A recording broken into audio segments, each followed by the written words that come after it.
સમાચાર આવી રહ્યા છે ભરૂચ જિલ્લાના આમોદ તાલુકાના આમોદ જુમા મસ્જિદ વાવડી ફળિયા ખાતે મોહરમના 9મા અને 10મા ચાંદે તાજિયાની ધમધૂમથી ઉજવણી કરવામાં આવી। આમોદના સૌથી મોટા તાજિયાની વાવડી ફળિયાના અખાડા ખાતે ઢોલ નગારા સાથે ઉત્સાહભેર હજરત ઇમામ હુસેનની યાદમાં ઉજવણી કરવામાં આવે છે। વાવડી ફળિયા હુસેનની કમિટીના યંગ સર્કલ દ્વારા હક હુસેન યા હુસેન મૌલા હુસેનના નારા સાથે લગાડવામાં આવ્યા હતા। આમોદ શહેરના તમામ તાજિયા મોહરમના 9મા અને 10મા ચાંદે વાવડી ફળિયા ખાતે આવે છે, જ્યાં માનવ મેળામાં તાજિયામાંથી થતી અલગ અલગ રફાઈની કરબત જોવા માટે લોકો ઉમટી પડ્યા હોય છે। નાના બાળકોમાં તાજિયાનો અનેરો ઉત્સાહ જોવા મળે છે।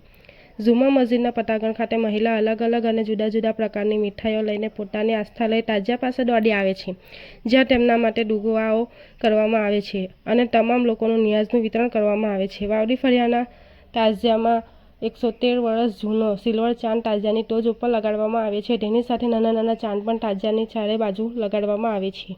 આમોદના તાજિયા ખૂબ જ ભારે ચર્ચામાં રહે છે, કેમ કે અહીંયાથી દૂર દૂરથી લોકો તાજિયાની સાથે અલગ અલગ કરામતો રફાઈ જોવા માટે લોકો મોટી સંખ્યામાં ઉમટી પડ્યા હોય છે।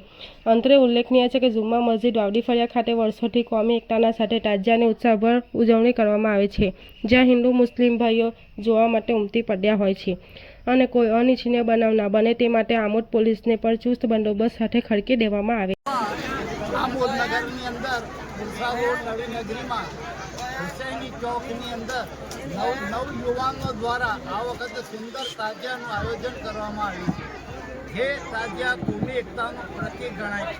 અહીંયા મુસ્લિમ ભાઈઓ એમની બાધા કરી જાય છે અને મન્નત કરી જાય છે અને હિન્દુ ભાઈઓ એમની બાધા કરી જાય છે। આ કોમી એકતાનું પ્રતીક જેવું અમારી કુતરા નગરીના તાજિયા ગામના અગ્રેસર અહીંયાથી હલોમો અહીંયાથી નીકળી અને દરબાર ઘર થઈ રોડ થઈ અને હુસેની ચોક વાવડી ફળિયામાં અને ત્યાંથી બજારમાં ફરી અને મેદાનમાં થઈ ત્યાં ફાતિયા ખાની કરી नारे तकबीर नारे रिसालत हुसैन का दामन हसन हुसैन का दामन करबला वालों का दामन पंजतन के पास ना 1.25 लाख नारा हैदरी